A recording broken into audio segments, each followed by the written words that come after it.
오늘 함께 보실 하나님의 말씀은 구약성경 다니엘서 6장 1절에서 10절에 있는 말씀 봉독합니다. 제가 가진 성경 구약성경 1242페이지입니다. 다니엘서 6장 1절에서 10절에 있는 말씀 봉독합니다. 다리오가 자기의 뜻대로 고관 120명을 세워 전국을 통치하게 하고 또 그들 위에 총리 셋을 두었으니 다니엘이 그 중에 하나이라. 그는 고관들로 총리에게 자기의 직무를 보고하게 하여 왕에게 손해가 없게 하려 함이었더라. 다니엘은 마음이 민첩하여 총리들과 고관들 위에 뛰어나므로 왕이 그를 세워 전국을 다스리게 하고자 한지라. 이에 총리들과 고관들이 국사에 대하여 다니엘을 고발할 근거를 찾고자 하였으나 아무 근거 아무 허물도 찾지 못하였으니 이는 그가 충성되어 아무 그릇됨도 없고 아무 허물도 없음이었더라. 그들이 이르되 이 다니엘은 그 하나님의 율법에서 근거를 찾지 못하면 그를 고발할 수 없으리라 하고, 이에 총리들과 고관들이 모여 왕에게 나아가서 그에게 말하되 다리오 왕이여 만수무강하옵소서. 나라의 모든 총리와 지사와 총독과 법관과 관원이 의논하고 왕에게 한 법률을 세우며 한 금령을 정하실 것을 구하나이다. 왕이여 그것은 곧 이제부터 30일 동안에 누구든지 왕 외에 어떤 신에게나 사람에게 무엇을 구하면 사자굴에 던져 넣기로 한 것이니이다. 그런즉 왕이여 원하건대 금령을 세우시고 그 조서에 왕의 도장을 찍어 메대와 바사에 고치지 아니하는 규례를 따라 그것을 다시 고치지 못하게 하옵소서 하며, 이에 다리오 왕이 조서에 왕의 도장을 찍어 금령을 내니라. 다니엘이 조서에 왕의 도장이 찍힌 것을 알고도 자기 집에 돌아가서는 윗방에 올라가 예루살렘으로 향한 창문을 열고 전에 하던 대로 하루 3번씩 무릎을 꿇고 기도하며 그의 하나님께 감사하였더라. 아멘. 자, 우리 모두에게는 이름이 있습니다. 저에게도 양춘호라는 이름이 있는데 그 춘호라는 그 뜻은 봄춘자의 넓은 호자. 그래서 봄날에 넓은 마음을 가지고 살라. 저희 부친께서 저희가 태어나고 나서 지어준 아름다운 이름입니다. 여기 우리가 계속 지금 공부하고 있는 다니엘이라는 그 이름도 깊은 뜻이 있습니다. 성경에서 엘이라는 그 단어가 나오게 되면 항상 그 엘은 무엇을 의미하는 거죠? 하나님을 얘기합니다. 엘로힘 할 때 그 여호와 하나님, 전능하신 하나님.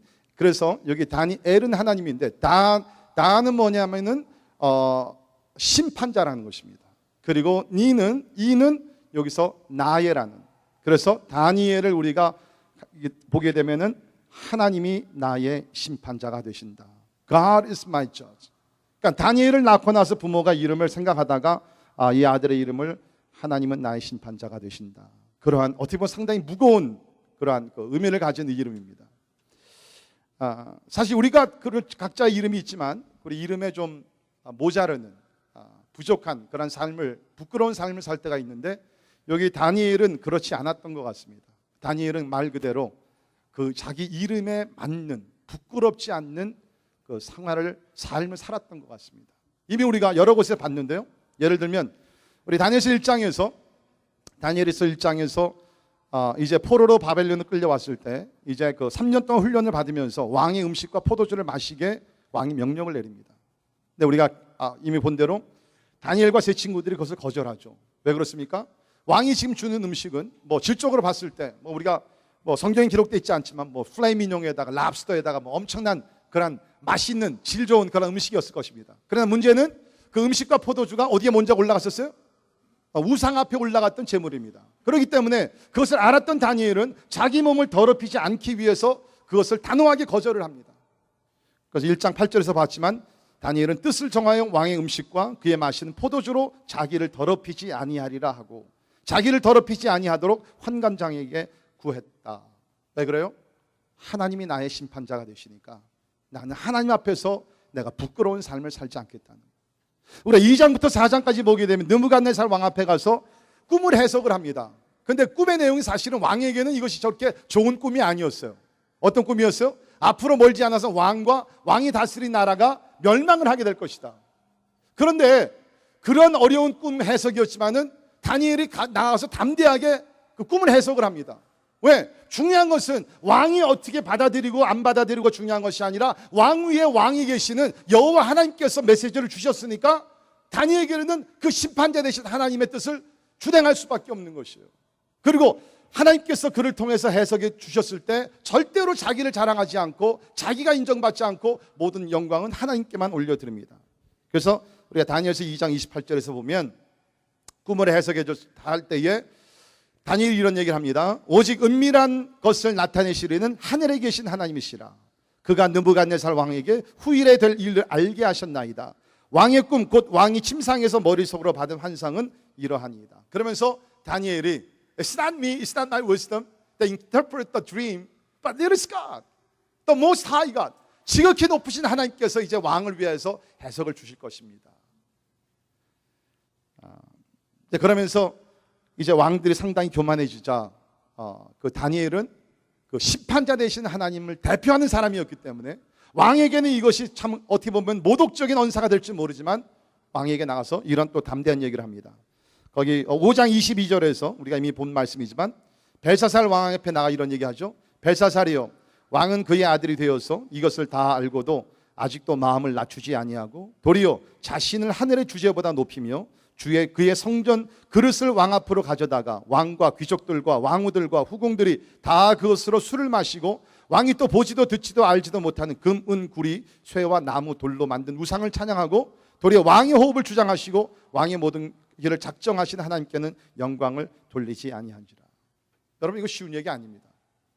여러분 혹시 직장생활 하면서 상사가 굉장히 교만하고 거만한 그러한 그 말과 행동을 할 때 Can you do that? 여러분 보스에게 내일 아침에 가서 한번 보세요. 가가지고서 여러분 사장님 앞에 사장님 내가 오늘 들을 게 있는데 내가 옆에서 가만히 관찰해 보니까 사장이 굉장히 거만해. 그런 얘기 할 수 있어요.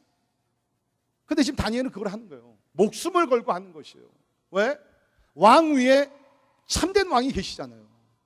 그 하나님의 메신저로서 하나님의 종으로서 그들 말을 할 수밖에 없었다는 거예요. 그뿐만 아니죠. 이 다니엘은 매사에 하나님이 나의 심판자가 되신다. 그래서 진짜 조금이라도 어떠한 그 부끄러운 행동이 될 만한 어떤 것들은 아야 거기에 그냥 손을 뗍니다. 그래서 우리가 그 5장에서 봤지만 이제 왕에게 가서 꿈을 해석하면은 왕이 많은 상급을 주겠다. 그렇게 오퍼를 했을 때 그 다니엘이 뭐라고 그럽니까? 거기 5장 17절에 보면 다니엘이 왕에게 대답하여 이르되 왕의 예물은 왕이 친히 가지시며 왕의 상급은 다른 사람에게 주옵소서. 그럴지라도 내가 왕을 위하여 이 글을 읽으며 그 해석을 아뢰리이다. 그러니까 뭐예요? 이 모든 것들은 다 한 가지 때문에 한 행동이에요. God is my judge. 하나님이 나의 심판자가 되시기 때문에 우상에 올려갔던 내가 음식물은 내가 입에도 대지 않을 거고, 하나님이 나의 심판자가 되실 때 나는 하나님 앞에서 그것이 왕에게 부담이 되는 얘기가 할지라도 나는 정확하게 정직하게 말을 할 수밖에 없고, 하나님이 왕이시기 때문에 사람들이 주는 어떤 뇌물이나 이런 것은 내가 전혀 받지 않겠다. 하나님 앞에서 부끄러운 삶을 살지 않겠다는 거예요. 왜? 하나님이 나의 심판자가 되시기 때문에. 자, 우리 오늘 본문 말씀 다니엘서 6장을 보게 되면 이 하나님이 나의 심판자가 되시다, 이 신앙 때문에 두 가지 면에서 우리가 또 다니엘에게서 배울 것이 나타납니다. 첫째는 다니엘의 인격이고요, 두 번째는 다니엘의 기도의 삶입니다. 다니엘의 인격, the character of Daniel. 두 번째는 prayer of Daniel, 다니엘의 기도. 이 두 가지를 보겠는데 이 두 가지 모두가 바탕에 있는 뭡니까? 하나님이 나의 심판자가 되신다. 이것 때문에 인격과 기도의 삶이 뛰어나게 됩니다. 자, 우리 먼저 다니엘의 인격에 대해서 우리 한번 살펴보겠는데요. 우리가 신앙을 보게 되면 우리가 혹 잘못하면 나의 신앙을 이렇게 점검하며 한번 측정해 볼 때에 우리는 자꾸 어떤 activities, 내가 무엇을 하느냐, 그것에 따라서 내가 예를 들어서 10시간 사역을 하면 내가 10시간 큐티를 했으면 I'm okay. 물론 그런 거 중요합니다. 그러나 여러분, 우리가 어떤 활동을 하는 것보다 더 중요한 것은 뭐냐면 내가 어떤 사람, 어떤 인격자로서 변화되어 나가고 있느냐. 자, 예수님께서 마태복음 7장 21절에서 이런 말씀을 하셨습니다. 나더러 주여 주여 하는 자마다 다 천국에 들어갈 것이 아니요 다만 하늘에 계신 내 아버지의 뜻대로 행하는 자라야 들어가리라. 이건 다르게 풀이를 하게 되면 하나님의 모습을, 형상을 닮아가는 인격을 가진 사람들이 천국에 들어가며 하나님의 영광을 누리게 된다는 것입니다. 우리가 여기서 다니엘의 인격을 우리가 보겠는데요. 사실 지금 다니엘을 보게 되면은 상당히 높은 위치에 올라가 있습니다. 우리 5장 31절 우리 보면 이제 바벨론 왕국이 무너지고요, 메데 바사 왕국이 일어나게 되죠. 31절에 메데 사람 다리오가 나라를 얻었는데 그때의 다리오는 62세였더라. 그렇게 얘기하고 있습니다. 그러니까 말이 좀 표현이 희한하죠. 다리오가 나라를 얻었다. 그러니까 이것을 보게 되면 어디서부터 누가 이 나라를 주었구나. 그것을 우리가 느끼게 되는데 이것이 어디서 풀리게 되면 6장 28절 잠깐 보세요. 이 다니엘이 다리오 왕의 시대와 바사 사람 고레스 왕의 시대에 형통하였더라. 그래서 사실 우리가 세속사를 역사를 보게 되면은 오늘 본문 말씀에 나오는 다리오 왕의 이름이 나오질 않습니다. 대신에 여기 나오는 28절에 나오는 고레스 왕이 나옵니다. 바사 왕 고레스가 나오게 되는데, 그러니까 잠깐 말씀드리면 어떻게 되냐면 메데 바사 왕국 큰 제국이 일어나게 되고 거기에 진짜 그 왕은 누구냐면은 고레스 왕이에요. 그 고레스 왕이 나라를 점령하게 되면 제국을 세우게 되면서 과거의 바벨론 지역을 거기에 왕을 자기 밑에 왕을 또 하나 세웁니다. 그 왕이 누구냐면 바로 다리오 왕이 되는 거예요. 그 다리오 왕이 나라를 다스리기 너무 지역이 넓으니까 6장 1절을 보면 다리오가 자기 뜻대로 고관 120명을 세워 전국을 통치하게 하고 또 그들 위에 총리 셋을 두었으니 다니엘이 그 중에 하나이라. 여러분 보세요. 지금 과거에 바벨론이었던 나라가 이제 메데 왕국으로 바뀌게 됩니다. 거기에 120명의 쉽게 얘기하면 governor, 우리가 세워놓은 거예요. 120명의 어떤 고위관들이 있고요. 그 120명을 또 그 위에서 다스릴 수 있는 3명의 총리를 세우게 됩니다. 근데 총리 중에 한 사람이 누구예요? 다니엘이에요. 지금 다니엘은 나이가 한 80 정도 됩니다. 지금 다니엘은 바벨론 사람도 아니고 메데 바사 사람도 아니고요. 다니엘은 어느 나라 사람이에요? 어느 나라 사람이에요? 히브리 사람이죠. 그렇죠. 히브리 사람이에요. 그런데 지금 완전히 외국 중에 외국 나라에 있어서 나이도 80이 되게 되는데 총리라는 자리에 앉아서 나라를 다스리는 영광을 누리게 됐다는 것입니다. 자, 그러니까 주변에 시기 질투하는 사람이 왜 없었겠어요? 많았죠. 그래가지고 어떻게 합니까? 4절에 있는 말씀 보면 시기 질투하는 사람들이 이제 고발할 근거를 찾기 위해서 온갖 노력을 다합니다. 4절에 보세요. 이에 총리들과 고관들이 국사에 대하여 다니엘을 고발할 근거를 찾고자 하였으나 아무 근거 아무 허물도 찾지 못하였으니, 그러니까 국사에 대해서, 그러니까 다니엘이 이제까지 고관으로서 이제 그 총리로서 일을 하면서 어떠한 뇌물 받은 것, any kind of like corruption, political corruption 이런 것이 찾아봤는데 하나도 찾지 못했어요. 거기 실패하니까 두 번째는 뭡니까? 이제는 사생활을 이제 또 찾아 파헤치기 시작합니다. 이는 그가 충성되어 아무 그릇됨도 없고 아무 허물도 없음이었더라. 그러니까 공생활에서 정치생활에서 허물을 못 잡아. 그러니까 사생활을 찾아봅니다. 근데 아무 허물을 찾지 못하는 거예요. 왜? 다니엘은 그야말로 하나님의 인격을 닮아가던 그러한 사람이었기 때문에. 하나님의 인격을, 특별히 여기 있는 말씀 보면 두 가지 인격이 뛰어났는데 첫째는 다니엘의 충성심입니다. faithfulness. 다니엘의 충성심. 왜 허물을 못 찾았는가? 거기 보니까는 그가 충성되어. 그렇죠? 그가 충성되어. 여러분 진짜 우리나라에도 보게 되면은 정치인들이 있고 다 있지만 얼마나 그러한 폴리티컬 리더들이, 정치인들이 진짜 충성을 다하겠는가? 얼마나 우리 신뢰할 만한 정치인들인가? 자, 그런 사람 찾기 어렵습니다. 그런데 여기 보니까 다니엘은 충성을 다하면서 신실하게 국가를 섬겼던 사람이란. 왜? Because 하나님이 나의 심판자가 되신다는 신앙이 있었기 때문에. 하나님이 나의 심판자가 되신다는 신앙이 있었기 때문에. 그러니까 여러분 우리가 세상에 나가서 일을 할 때 우리 믿는 사람들은 나의 상사나 위에 있는 사람을 우리가 기쁘게 하기 위해서 눈가림하는 그러한 우리가 행동을 해서는 안 된다는 거예요.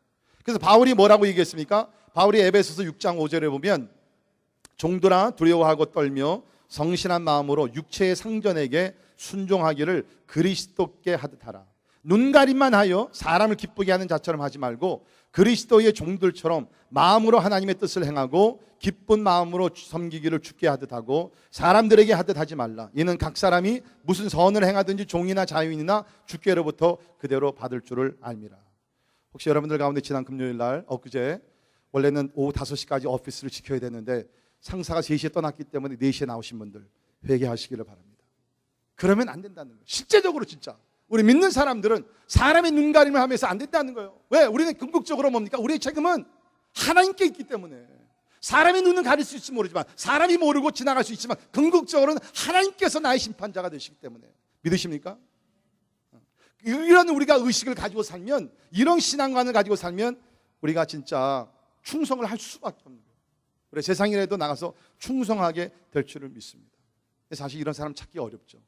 그래서 잠언서도 보면 잠언서 20장 6절에 많은 사람이 각기 자기의 인자함을 자랑하나니 충성된 자를 누가 만날 수 있으랴. 자기를 자랑하는 사람, 자기를 인정하는 사람은 많이 있어요. 그러나 하나님과 사람 앞에서 충성을 다하는 사람 찾기 어렵다는 거예요. 보아와 같은 것입니다. 혹시 여기 사장님들 계십니까? 또 아래 그 직원들 이렇게 다스리시는 분들 계십니까? 아래 분들 가운데 충성스러운 사람이 있으면, 좀 실력이 부족하다 할지라도 그 사람들을 소중히 여길 수 있기를 바랍니다. 그런 사람들 찾기 어렵다는 거예요. 그러나 하나님이 나의 심판자가 되시다라는 신앙을 갖고 사는 사람들은 우리가 하나님과 사람 앞에서 충성하게 될 줄을 믿습니다. 자, 두 번째 우리가 인격으로 찾아볼 수 있는 것은 다니엘의 순결함이었습니다. 다니엘의 순결함, integrity. 여기 보니까 아무 그릇됨이나 아무 허물을 찾지 못했다라고 여기서 이야기를 하고 있습니다.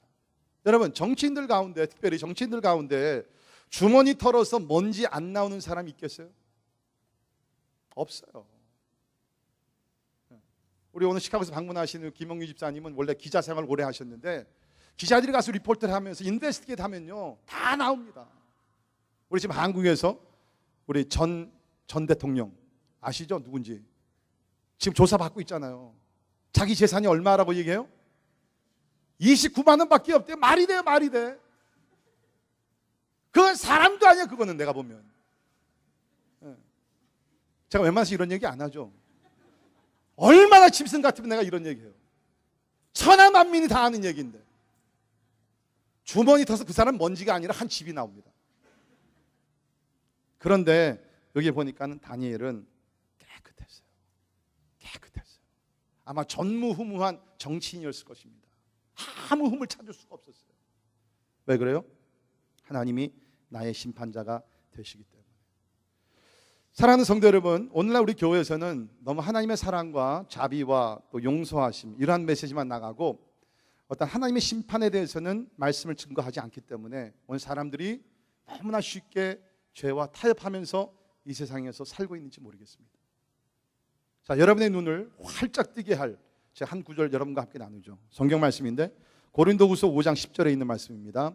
우리 같이 한 목소리를 앞을 보시면서 읽겠습니다. 시작. 이는 우리가 다 반드시 그리스도의 심판대 앞에 나타나게 되어 각각 선악간에 그 몸으로 행한 것을 따라 받으려 함이라. 여러분 이 성경 구절 읽은 적이 언제예요? 근데 여기 지금 우리가 지금 여러분 오해하지 마세요. 믿지 않는 그 죄악을 범하는 사람들 아니에요. 여기 지금 누가? 우리가. 우리 안에 여러분 들어가 있어 안 들어가 있어요? 들어가 있습니다. 이 그릇은 바울도 들어가 있고 저도 들어가 있고요. 우리 믿는 사람들이 다 들어가 있는데 우리 전체가 믿는 사람이 다 반드시 확실하다는 거예요. 반드시 그리스도의 심판대 앞에 나타나는 날이 오게 된다는 거예요. 아마 이런 생각, 아니 목사님 우리는 이미 심판에서 옮겨졌다고 배웠는데 맞아요. 천국과 지옥에 대한 심판은 우리 이미 옮겨짐을 받았습니다. 믿으십니까? 예수를 믿는 사람들이 이미 예수를 믿었을 때 우리가 지옥의 멸망에서 우리는 생명으로 옮겨짐을 받은 것은 분명합니다. 그런데도 불구하고 믿는 사람들도 보니까는 뭡니까? 각각 선악간에 그 몸으로 행한 것을 따라 받으려 한다. 우리가 예수 믿고 나서도 하나님 앞에서 선악간에 행한 모든 것에 대한 심판을 우리는 받는다는 거예요. 사랑하는 성도 여러분, 하나님께서 여러분을 오늘날 부르시면 우리는 가야 돼요. 하나님 앞에 가서 선한 것도 그렇고 악한 것도 그렇고 하나님의 마음의 어떤 동기, 생각까지 다 읽으시는 가운데서 우리를 심판하신다는 거예요. 그러면 여러분 생각에 아니 목사님 그러면 우리가 천국에 가서 심판하는 것은 우리가 겁낼 게 뭐가 있습니까? 저도 잘 모르겠어요. 이 심판을 받게 되면 나중에 어떻게 되는지. 왜냐하면 성경에 거기에 대한 설명은 안 나옵니다. 물론 정확한 것은 우리가 하나님 앞에 갔을 때에 믿는 자들이 이 심판을 받고 지옥에 갈 사람은 아무도 없어요. 믿으십니까? 우리 천국에 갔다 하니까 야 안 되겠다 너 지옥으로 가라 다시 보내는 경우는 없습니다. 그런데도 불구하고 성경을 보게 되면 우리가 천국에 간다 할지라도 우리는 먼저는 하나님의 심판대 앞에 서게 된다는 것입니다. 두려운 생각이에요. 두려운 생각. 여러분, 우리가 이 한 가지 사실만 우리가 늘 기억하며 산다 그러면 진짜 우리는 많은 유혹을 우리는 물리치게 될 줄을 믿습니다. 하나님이 나의 심판자가 되신다. 사랑하는 성도 여러분, 우리 신앙에서 중요한 것은 우리의 인격입니다. 하나님을 닮아가는 그 인격, 충성과 순결함, 이 인격이 중요한 것입니다. 우리 미국에서 아직도 존경을 받는 해리 트루먼 대통령이 그가 연설을 할 때마다 많이 인용했던 그 말이 있습니다. 그 말은 1800년대에 미국의 하원 의원으로서 그 나라를 섬겼던 호레이스 그릴리라는 사람의 말을 인용을 했는데요. 이 그릴리라는 사람이 무슨 얘기했냐면 이런 얘기했어. Fame is a vapor, popularity an accident. Riches take wings. Those who cheer today may curse tomorrow. Only one thing endures, character. 끝까지 남는 것은 인격이라는 거예요. 끝까지 남는 것이 인격이라는 거예요. 특별히 하나님을 닮아가는 인격. 근데 저는 어저께 밤까지도요, 제가 설교를 하면서 특별히 다니엘의 인격을 준비하면서 저는 무슨 생각을 했냐면, 다니엘을 제가 만나본 적은 없지만 분명히 다니엘은 선천적으로 선한 사람이었을 것이다. 우리 주변에 그런 사람들 있지 않습니까? 태어날 때부터 이렇게 막 굉장히 선하게. 오늘도 우리 아까 그 미나 보니까 굉장히 목사님을 닮지 않아서 다행히도 굉장히 이렇게 이쁘고 굉장히 선하게 보여. 아니 그렇다고 목사님 악하게 보인다는 건 아니라, 그러니까 선천적으로 이렇게 착하게, 그 마음은 하나님만 아시지만, 그러니까 저도 다니엘에 대해서 그렇게 생각했어요. 아마 다니엘은 선천적으로 이렇게 착하고 선한 사람이었을 것이다. 내 생명을 제가 오늘 새벽에 일어나서 하나님께서 영감을 주셨어요. 그게 아니라는 거예요.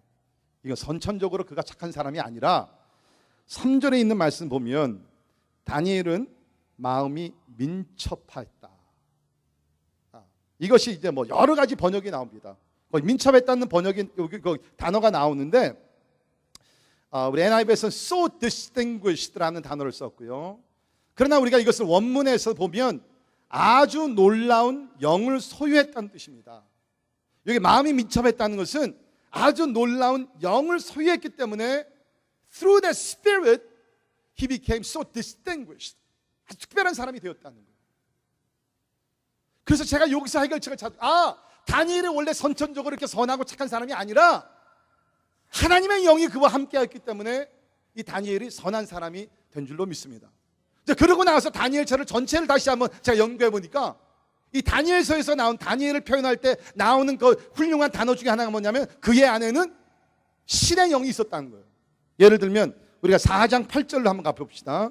4장 8절을 보면 그 후에 다니엘이 내 앞에 들어왔으니 그는 내 신의 이름을 따라 벨드사살이란 이름한 자요 그의 안에는 거룩한 신들의 영이 있는 자라. Do you see? 거룩한 신들의 영이 있는 자라. 지금 여기는 느부갓네살 왕이니까 느부갓네살 왕은 사실 아직 회심하지 않았거든요. 그러니까 하나님의 영 성령을 몰랐어요. 그러니까 그가 최대한으로 표현할 수 있는 것은 뭡니까? 자기네들이 섬기는 어떤 신들의 영이 그 안에 있는 것을 알게 되었다는 거예요. 근데 사실 그 영이 뭐예요? 성령이죠. 하나님의 영이죠. 그래서 다니엘서를 보게 되면 다니엘서 4장 8절, 9절, 13절, 17절, 18절, 23장 5절, 11절, 7장 27절, 8장 13절 등등 해서 16번이나 다니엘에게는 뭐가 있었냐 하면은 거룩한 신들의 영이 있었다는 거예요. 근데 그것이 우리가 알죠? 그것이 뭐예요? 하나님의 영, 성령이었다는 것입니다. 그러니까 다니엘이 이렇게 뛰어난 인격을 갖게 된 이유는 그가 선천적으로 뛰어난 인격을 가진 사람이 아니라 하나님의 뛰어난 영이, 하나님의 거룩한 영이 그 마음속에 들어오셔서 그를 변화시켜서 이러한 인품을 가지고 살게 만들어 주셨다는 거예요. 그것이 우리가 신약에 와서 성령의 열매와 연결을 시켜보면 그것이 답이 나오는 거예요. 성령의 열매가 뭐예요? 사랑과 희락과 화평과 오래 참음과 쭉 해가지고서 절제까지 나오잖아요. 다시 말해서 성령의 충만함을 받으면 우리의 인격의 변화가 일어나게 된다는 것입니다.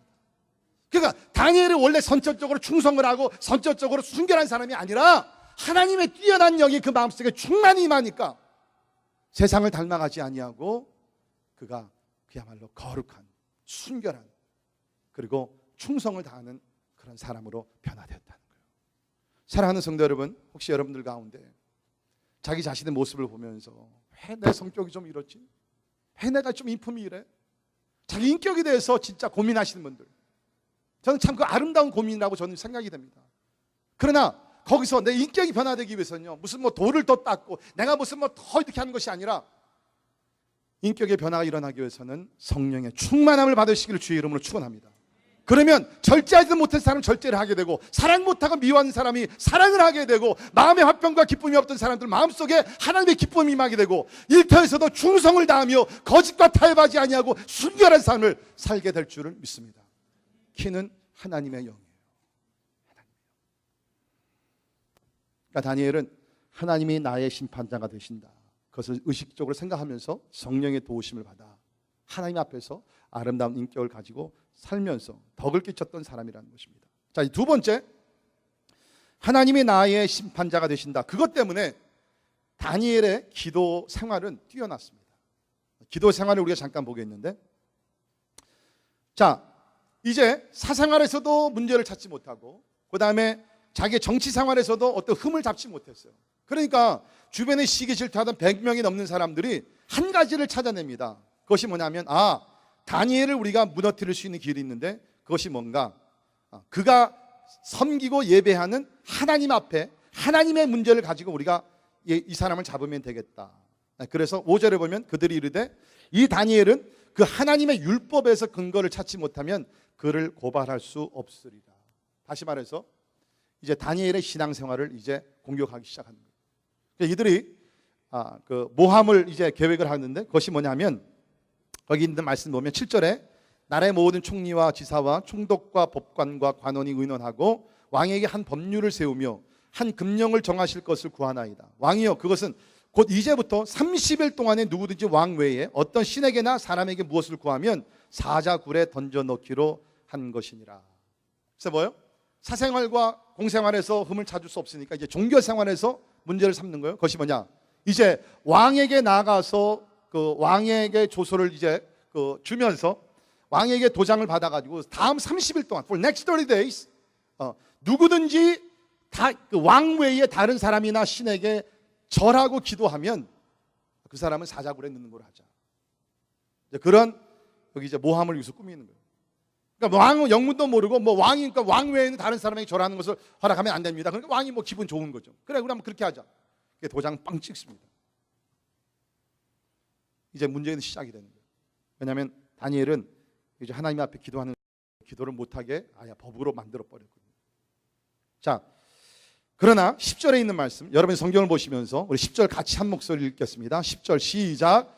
다니엘이 이 조서에 왕의 도장이 찍힌 것을 알고도 자기 집에 돌아가서는 윗방에 올라가 예루살렘으로 향한 창문을 열고 전에 하던 대로 하루 3번씩 무릎을 꿇고 기도하며 그의 하나님께 감사하였더라. 아멘.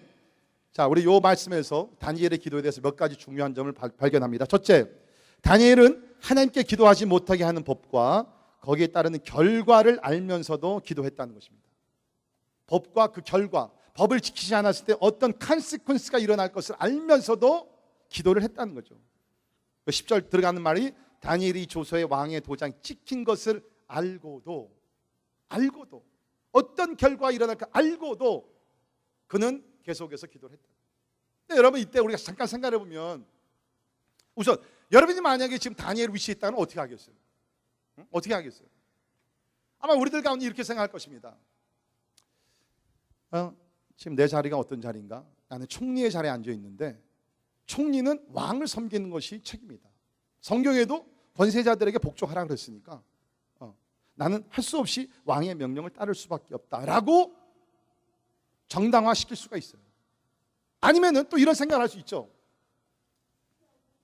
만약에 내가 왕의 명령을 불순종하여서 내가 사자굴에 들어가서 죽게 된다 그러면 지금 내 주변에는 많은 이스라엘 사람들이 있고 저들을 구원해야 되고 저들을 지킬 사람이 필요한데, 그럼 내가 죽게 되면 What about my people?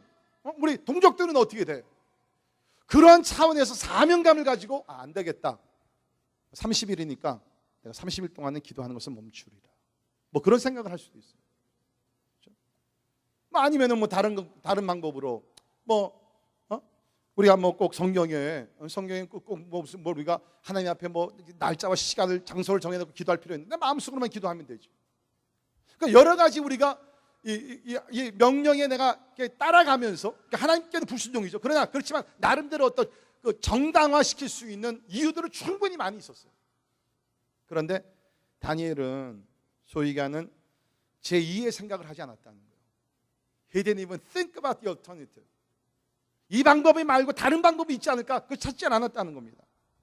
두 번째, 다니엘은 비밀 장소를 찾지 않고 사람들이 보는 장소에서 기도했다는 것입니다. 비밀 장소를 찾지 않고 사람들이 다 보는 장소에서 기도를 했다는 거죠. 그래서 보면 자기 집에 돌아가서는 윗방에 올라가, 아마 2층인 것 같아요. 윗방에 올라가 예루살렘으로 향한 창문을 열고 기도했다고 했어요. 그러니까 여러분, 뭐 산속으로 도망가가지고서 숲속에서 아무도 모르는 가운데 기도할 수 있어요. 아니면 자기 골방에 들어가서 조용히 기도하면 돼요. 예수님도 그랬잖아요. 너희들이 기도할 때 은밀한 가운데 들어가서 조용히 기도해라.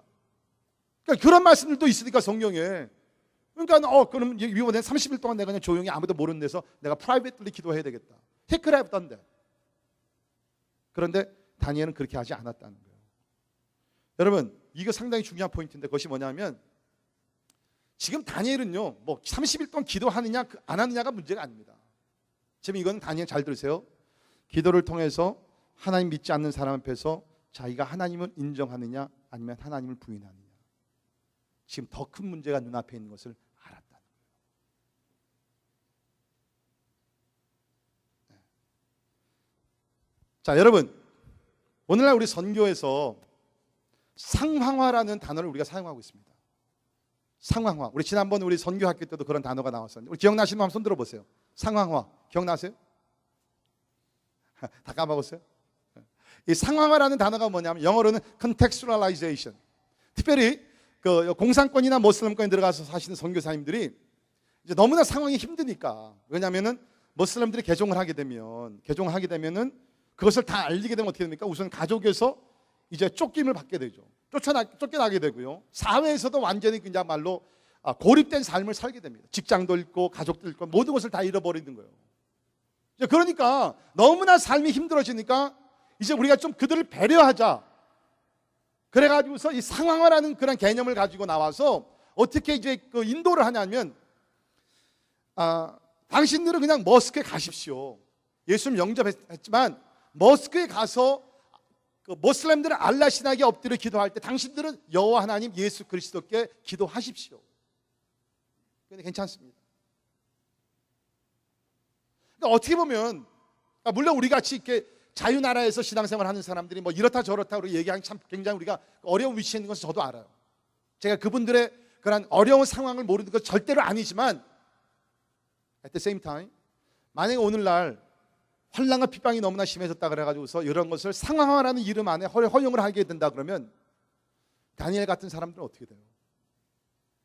스데반 같은 사람들은 어떻게 돼요? 다니엘의 제 친구들은 어떻게 돼요? 2000년 동안 그리스도의 이름으로 순교당한 사람들은 다 무지하게 순교를 당한 거예요? 무식해서 순교를 당한 거예요? 상황을 이해를 못했기 때문에 순교를 당한 거예요? 저는 안 믿어요, 그런 거. 믿질 않습니다. 예수님 뭐라 그러셨어요? 마태복음 10장 32절에 보면 누구든지 사람 앞에서 나를 시인하면 나도 하늘에 계신 내 아버지 앞에서 그를 시인할 것이요, 누구든지 사람 앞에서 나를 부인하면 나도 하늘에 계신 내 아버지 앞에서 그를 부인하리라. 믿으십니까? 여러분, public confession very important aspect of Christian life. 사람들 앞에서 내 신앙을 고백하고 신앙을 나타내는 것은 너무너무 중요합니다. 자, 뭐 우리는 뭐 자유국가니까 아직까지는, 적어도 아직까지는 자유국가니까 뭐 기도하는 것에 대한 어떤 법적으로 우리가 뭐 제재를 받는 일은 없어요. 자, 그러나 제가 한번 I want to bring it home. 제가 여러분에게 좀 피부로 늦게 말씀을 드릴게요. 우리 성도들 가운데는 이렇게 그 혼자 있을 때는 아니면 집에서 식사를 할 때는 이렇게 기도하시는 분들이 계십니다. 어떤 분들은 그것조차 안 해, 내가 알아. 그죠? 근데 어떤 분들은 이렇게 집에서는 이렇게 교회에서는 기도해요. 근데 밖에 나가서 공공장소에서 특별히 믿지 않는 사람들과 식사할 때는 기도를 이렇게 스킵하는 사람들이, 빼먹는 사람들이 있어요. 어떤 사람들이 빼먹고 하려다 양심에 좀 걸려요. 기도는 해야 돼. 어떻게 할까 말까. 내가 기도하면 나를 이상하게 볼 텐데. 그래서 어떻게 합니까? 걔는 그냥 눈을 살짝 감으면서 주여. 어떤 사람도 어떻게 해요? 양발을 슬쩍 올리는 척 하면서 주님 감사합니다. 나 그런 사람 봤어요. 제가 우리 애들 키울 때 우리 애들 보면 이제 어렸을 때는 이렇게 같이 기도하는 거 막 좋아해요. 가정 예배 드리는 거 좋아하고요. 그러다가 애들 사춘기에 들어가게 되면 사실 조금 꺼려합니다. 부모님들이 그때 지혜롭게 잘해야 돼요. 막 옥박질 해가지고서 안 됩니다. 그러니까 우리 애들도 잘하게 되면 사춘기 들어가니까 그다음부터는 이제 뭐 우리 가정에서도 이제 가정 예배도 가끔 드리고 하지만 서로들 이제 개인적으로 이제 기도하게 하고 다 이제 하죠. 식사 기도도 이제 그때부터 개인적으로 하고. 그런데 오늘까지도 우리가 하는 것이 있어요. 오히려 저희는 가정에서는 개인적으로 기도하게 하고, 그러나 공공장소에 나가서는 반드시 제가 소리를 내서 기도합니다. 이제 애들도 컸기 때문에 돌아가면서 기도를 시킵니다. 왜 그래요? 이것이 무슨 율법주의의 어떠한 개념이 아니에요. 저는 우리 자녀들에게 신앙의 담대함을 길러주는 거예요. 도전을 시키는 거예요. 너희들이 믿지 않는 사람들이 있는 곳에서 기도 하나 하지 못하면 어떻게 나가서 예수 그리스도를 전파할 것인가? 그래서 저희는 식구들은요, 오늘까지도요, 나가서 식사할 때는 꼭 이렇게 기도를 합니다. 사람들 보는 앞에서 큰 소리를 내면서 기도합니다. 물론 내가 큰 소리는 안 내죠. 그러나 적어도 주변에 저 가정은 하나님께 기도하는 사람들이구나. 이거 신앙 고백이에요. 신앙 고백이에요. 여러분, 그런 것들을 우습게 생각하지 마세요. 예수님께서 사람들 앞에서 나를 시인하면 나도 시인하고, 사람들 앞에서 나를 부인하면 나도 너를 부인하리라. 중요한 말씀이에요. 세 번째, 다니엘은 외부의 압박 때문에 자신의 기도 생활을 변경하지 않았다는 것입니다. 프레셔를 가해져서 그러면 그만두지, 그러지 않고 전혀 기도 생활에는 변화가 없었어요. 그래서 보게 되면 10절에 전에 하던 대로. 그러니까 여러분, 지금 다니엘이 갑자기 무슨 이제까지 기도를 한 번 하다가 갑자기 무슨 뭐 쇼업하기 위해서 기도를 3번 했고, 전에는 그냥 문을 꽉 닫아두고 기도하다가 갑자기 문을 열어놓고, 그게 아니에요. 전에 하던 대로. 이전에도, 이 법령이 떨어지기 전에도 하루에 3번씩 위치에 올라가서 창문을 열어놓고 예루살렘을 향해서, 예루살렘은 하나님의 임재가 있는 곳이기 때문에 예루살렘을 향해서 간절한 마음으로 기도했어요. 전에 하던 대로. 그러니까 뭡니까? 이런 프레셔가 왔을 때 전혀 다니엘의 기도 생활에는 변경이 없었다는 것입니다. 여러분, 제가 다시 말씀드리지만 지금 여기 다니엘은요, 총리입니다. 총리. 상당히 높은 사람이에요. 그의 일정이 얼마나 바빴겠어요? 아침부터 저녁까지 미팅도 많았을 것이고, 참석에 대한 모임도 많이 있었을 것이고, 행정도 많이 했어야 되고, 굉장히 바빴을 거예요. 뭐 오늘날 같이 무슨 컴퓨터가 있습니까? 무슨 뭐 셀폰이 있습니까? 뭐가 있습니까? 그때는 그야말로 다 매뉴얼, everything has to be done manually. 그러니까 지금의 우리 정치인들보다 10배는 더 바빴을 것이에요. 그런데도 불구하고 여기 보니까는 하루에 3번씩 그 기도를 했다는 거예요. 그리고 3번씩 기도하는 그 삶 속에는 전혀 변함이 없었다는 것입니다. 그러니까 여러분, 우리가 평상시에 꾸준히 기도하는 삶, 그 훈련을 쌓으면 위기가 왔을 때도 흔들리지 않고 기도로 우리가 승리하게 됩니다. 그런데 평상시에 우리가 꾸준하게 기도 생활에 훈련을 하지 않으면 환난이 오고 핍박이 오게 되면요, 쓰러져요. 여러분, 지금 살고 있는 미국이 제 짐작에는요, 언젠가는 우리도 이런 환난과 핍박이 올지 모르겠어요. 점점 지금 우리에게 압박을 가하고 있잖아요. 지금 언젠가는 진짜 우리도 몰라요. 어디 가서 예수의 이름으로 기도를 하게 되면 감옥에 질병 날이 우리에게 올지도 몰라요. You never know. 만약 그날이 오게 되면 여러분 당당하게 다니엘과 같이 기도할 수 있어요? 훈련이 되지 않는 사람들은 못해요. 그래서 바울은 뭐라고 얘기했습니까? 디모데전서 4장 7절 8절에 망령되고 허탄한 신화를 버리고 경건에 이르도록 내 자신을 뭐하라? 연단하라. NIV에서는 train yourself, 훈련하라는 거예요. 강훈련을 하라는 거예요. 육체의 연단은 약간의 유익이 있으나 경건은 범사의 유익하니 금생과 내생의 약속이 있느니라. 거기 train yourself라는 단어는요, 헬라어로 보기엔 gymnaso입니다. 거기서 영어의 gymnasium, 체육관이라는 단어가 나옵니다. 운동선수들이 체육관에 들어가서 피땀을 흘리면서 훈련하듯이 경건의 삶이라는 것이 그런 훈련이 없으면 안 된다는 거예요. 여러분, 우리가 기도요, 오늘은 피곤한데 그냥 넘어가지. 얼마나 쉽게 넘어가요. 오늘 넘어가고 내일 넘어가고 그냥 넘어가는 거예요. Strict training, 엄격하게 자신을 쳐서 복종시키면서 훈련하지 않으면 못하는 것이 기도입니다. 여러분, 지금 그렇게 기도 생활하고 계세요? 진짜로 그렇게 여러분 강한 훈련을 하고 계세요?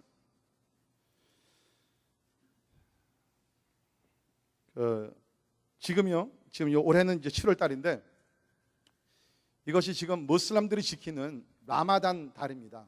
라마단 들어보셨죠? 라마단? 무슬림들이 라마단 30일 동안 해 뜨는 시간부터 해 질 때까지 금식을 합니다. 물론 이제 금식이 하고 나서는 이제 포식을 하지만 아무튼 간에 그런 긴 시간을 지금 이 더운 날씨에 금식하고 어떤 사람은 물조차 안 마신대요. 그런데 제가 인터넷에 들어가서 보니까 이 무슬림들이요 보통 하루에 라마단 기간뿐만 아니에요. 이 사람들은 보통 하루에 몇 번 기도하는 줄 알아요? 5번 기도합니다. 5 times a day. 다니엘은 3번 기도했지만 무슬림들은 5번씩 기도합니다. 알라 신 앞에 가가지고 어디에 있든지 상관없어요. 여러분 뭐 직장생활 다니시는 분 알잖아요. 비행기 타고 가다가도 그 시간이 되게 되면 거기다 뭐 하나 깔아놓고 그냥 거기서 알라 신에게 그 머스크를 향해가지고서 방향을 돌려가지고서 기도를 합니다. 5 times a day. 제가 보니까요, 와 굉장히 철저하더라고요. 이 사람들이 정확하게 그 시간을 맞춰 기도하는데 오늘 같은 경우 그게 매 날짜마다 시간이 나오더라고요. 오늘은 몇 시에 꼭 기도를 해야 된다. 여기 보니까 오늘은요 보통 이제 5번 기도를 하는 것은 해 뜨기 전, 프리던, 그리고 정오, 눈, 그리고 늦은 오후, late afternoon, 그리고 해질 때, sunset, 그리고 저녁, evening, late evening 5번을 기도하게 되는데 오늘 같은 경우에는 이 사람들이 몇 시에 기도를 해야 되냐면 4시 11분이든지 아니면 5시 42분 둘 중에 하나고 그 다음에는 오후 1시 3분 그 다음에 오후 5시, 오후 8시 22분, 오후 9시 55분 이게요 인터넷으로 쫙 나오더라고요. 이스턴 타임, 센트럴 타임, 뭐 웨스턴 타임 다 나오더라고 이것이. 그 시간에 무슬림들은 하루에 5번씩 기도해요. No wonder. 여러분 아시죠? 지금 전 세계에서 가장 빨리 급성장하는 종교가 지금 이슬람이에요. 다른 사람들은 다 자빠서 자고 있는데 이번 우리 크리스천들까지도 대부분의 사람들은 하루에 한 번도 제대로 기도를 못하는데 무슬림들은요 하루에 한 번, 2번, 3번이 아니라 5번씩. 제가 이것을 읽으면서 그래도 다행한 것은 진짜 하나님이 살아계시고 이 전쟁이 우리의 전쟁이 아니라 하나님의 전쟁이니까 다행이지. 만약에 우리가 그리스도인들과 무슬림들의 싸움이 일어난다 그러면요 우리 못 이겨요. 5번 기도하는 사람하고 한 번도 할까 말까 하는 기도하는 사람들은 어떻게 대결이 되겠어요?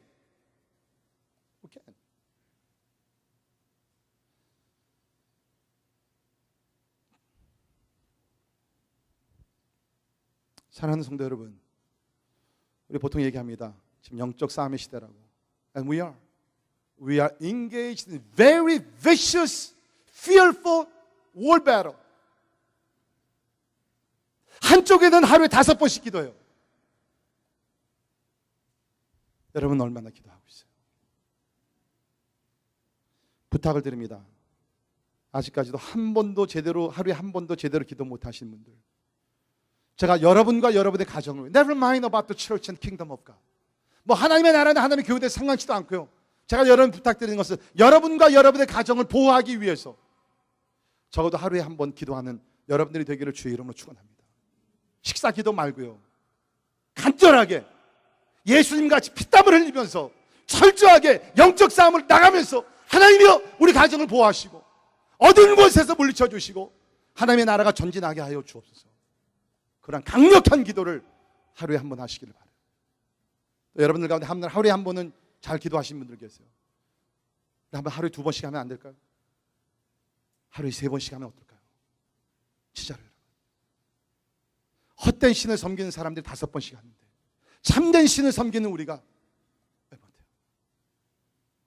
생각하시면서 결단 내리시면 좋겠고요. 마지막 포인트, 다니엘에게는 기도는 생명보다 더 소중한 것이었습니다.